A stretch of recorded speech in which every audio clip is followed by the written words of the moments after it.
যখন নয়া নয়া প্রেম হয় একদম অ্যান্টিবায়োটিক কোর্সের মতন ফোন দিবে, ও বাবু শোনা জান কলজে পাখি খাইছো? খাওনি? কেন খাওনি? তোমার না শরীর খারাপ করবে? এর মানে যত ধরনের কেয়ার সব মানে তুমি মনে করবে এর তো আল্লাহ মানুষের সাথে প্রেম করছে, এটা তো একটা সাক্ষাৎ ফেরেশতা। এরা এত খোঁজ নেবে, এত ভালোবাসবে, উল্টা ফেলা দেবে ভালোবাসে। তুমি তুমি তুমি দিন শেষে তোমার কাছে গিল্ট ফিল হবে, হায় আল্লাহ আমি কি কম দিচ্ছি না? এ তো মানে এ তো মনে করো আমার ভালোবেসে উল্টা ফেলা দিচ্ছে, আমি তো নিতেই পারছি না। এরকম ভালোবাসবে।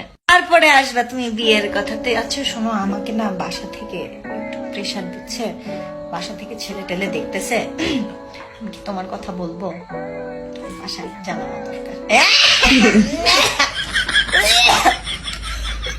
আমার তো খুঁটি শক্ত হয়নি সোনা, আমি তো এখনো, আমার সময় লাগবে, আমার তো খুঁটি শক্ত হয়নি এখনো, তো আমি নিজের পায়ে দাঁড়াতে পারি। এই আমি যখন প্রেম করবো না বলে হ্যারি পটারের ইনভিজিবল ক্লোকের মধ্যে লুকা বসছিলাম, আমার ওখান থেকে টাইম নিয়ে আমার সাথে প্রেম করেছিস, সারা রাত জায়গায় জায়গায় আমি তোর সাথে কথা বলেছি, তখন তো খুঁটি একদম মাটির মধ্যে গাড়ি বসেছিল, এমন কারার গাড়ি ছিল মনে হচ্ছে শুধু একটা চালুয়া টাকায় কবুল বলে বিয়ে হয়ে যাবে। আর এখন তখন সত্যি সত্যি বিয়ের কথা উঠছে, তখন তুমি নিজের মাটি শক্ত না, তোমার খুঁটি শক্ত না, তোমার কত কি